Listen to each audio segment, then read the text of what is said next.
Witam wszystkich. Chwilkę się nie widzieliśmy, nieprawdaż?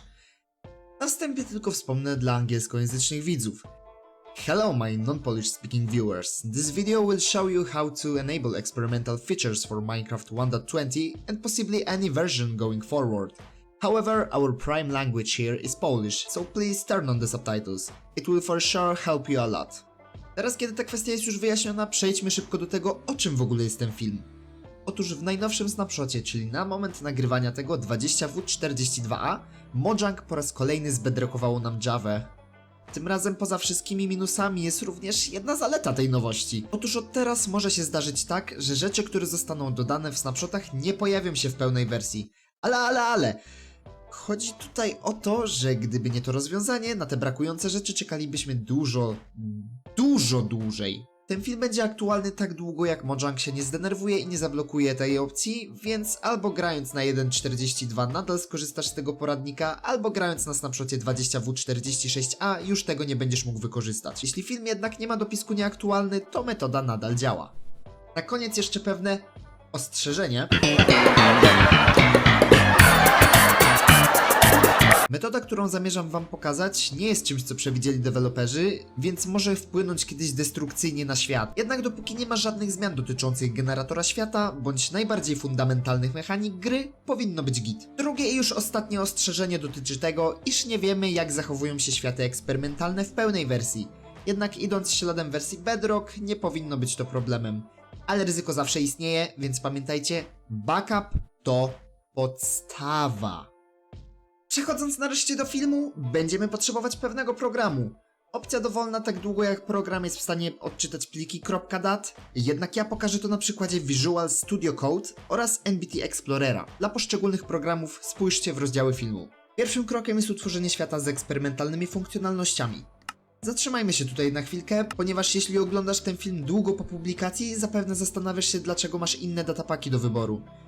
Jest to nieważne, po prostu przesuń je z lewa na prawo klikając na te strzałeczki. Procedura będzie wyglądała tak samo, nawet nie ma opcji, że wykonasz jakąś literówkę tak długo jak ręcznie nie będziesz wpisywał żadnych słów, a to zakłada ta metoda właśnie.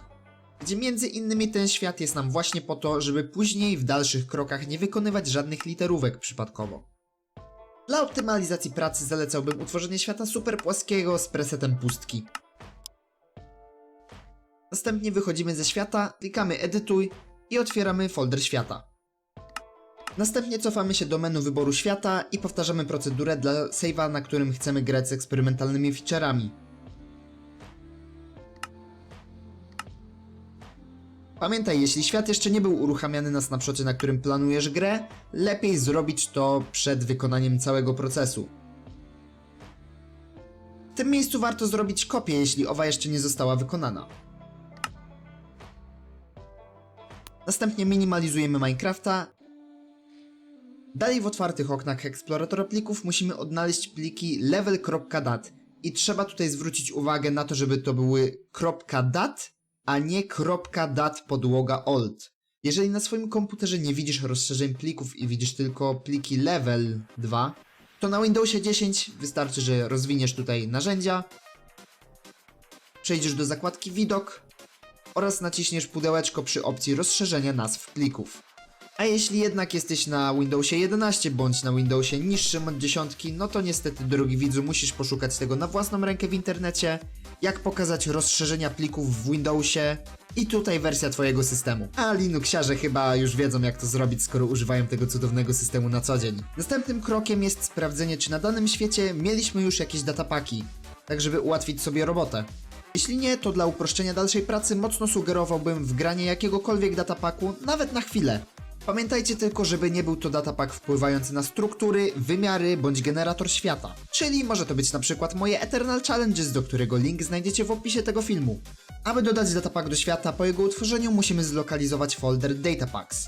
Jeżeli go nie ma, to należy go utworzyć. Tam wklejamy pobrany plik o rozszerzeniu .zip, .rar bądź .7z bądź cokolwiek jeszcze skompresowane archiwum posiada.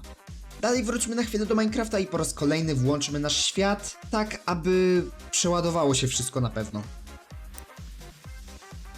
Gdy ten się załaduje, można z niego wyjść i usunąć datapak z folderu. A następnie cofamy się z powrotem do folderu świata. Teraz już możemy przejść do MBT Explorer. Ten program bywa momentami irytujący, jednak w pełni wystarczy nam do tego, co musimy zrobić. Jeśli nie masz go na swoim komputerze, link do pobrania znajdziesz w opisie. Otwieramy program, a następnie do jego okna przyciągamy plik level.dat z folderu z nowo utworzonym światem. Pamiętaj, .dat, nie .dat podłoga old.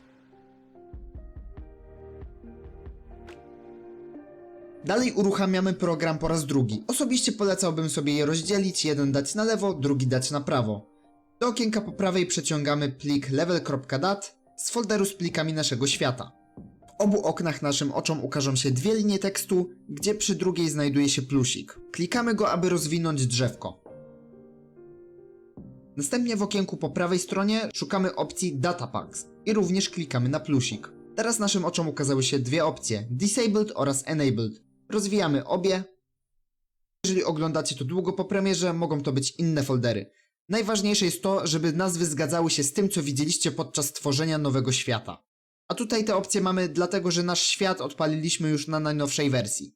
Datapaki musimy przenosić pojedynczo, więc aby to zrobić, jednokrotnie klikamy na pierwszy interesujący nas datapak, klikamy na symbol nożyczek, zaznaczamy opcję Enabled i klikamy na opcję Wklej. Przyjrzyjcie się, jak wygląda ikonka, żebyście nie pomylili jej z opcją Copy.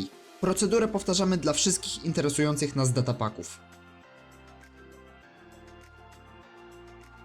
Następnie przechodzimy do okienka po lewej stronie i szukamy zakładki Enabled Features. Po jej odnalezieniu zaznaczamy ją przez jednokrotne kliknięcie i używamy opcji Kopiuj. Tak jak widzicie, ikonka to są dwie kartki, jedna na drugiej. Następnie wracamy do naszego okienka po prawej, jedziemy na samą górę, aż zobaczymy opcję level.dat, schodzimy opcję niżej, czyli Data i tutaj używamy po raz kolejny opcji Wklej. Teraz pozostało zapisać zmiany poprzez użycie kombinacji Ctrl oraz S. Jeżeli opcja zapisu, czyli dyskietka jest wyszarzona, to znaczy, że udało nam się pomyślnie zapisać zmiany. Że teraz, aby wyłączyć funkcjonalności eksperymentalne, wystarczy zaznaczyć odpowiednią opcję z listy Enabled Features i użyć symbolu X. Jednak pamiętaj, że absolutnie nie jest to wskazane i bardzo prawdopodobnym jest, że uszkodzi to permanentnie Twój świat. Tak jak widzicie, nasz świat docelowy jest teraz jako eksperymentalny, co oznacza, że proces się powiódł. Po wejściu na niego mamy teraz normalnie dostęp do eksperymentalnych funkcjonalności, czyli na moment nagrywania tego filmu do wielbłąda czy do bambusowych desek, a nawet do sakiewek, jeżeli włączyliśmy i ten datapak.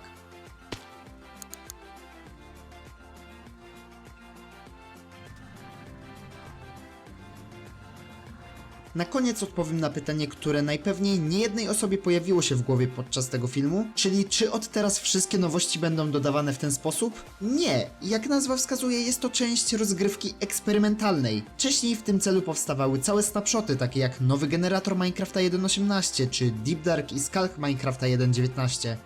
A być może nawet już wkrótce w możliwych opcjach pojawi się nowy system walki, czy zapowiadana od 2 lat archeologia, jednak to tylko czysta spekulacja, a nie żadne twarde fakty. Jeśli jednak pojawi się nowa opcja eksperymentalna, której nie będzie można wypróbować na starych światach po raz kolejny, wystarczy powtórzyć kroki z tego poradnika z pominięciem tych o tworzeniu opcji Enabled Features, czy wgraniu jakiegokolwiek datapaka na nasz świat docelowy. Mam nadzieję, że poradnik Wam się przydał. I jeśli posiadacie konto na Twitterze, zachęcam do wykonania zrzutów ekranu z waszego świata z nowymi rzeczami i opublikowania ich przy oznaczeniu mojego konta podłoga devu podłoga lub devu projects. Tymczasem to by było na tyle. Pamiętajcie o zostawieniu like, subskrypcji i komentarza, jeśli film wam się spodobał. Podajcie również na podane Twittery, a my już wkrótce widzimy się w kolejnych odcinkach. Bajo!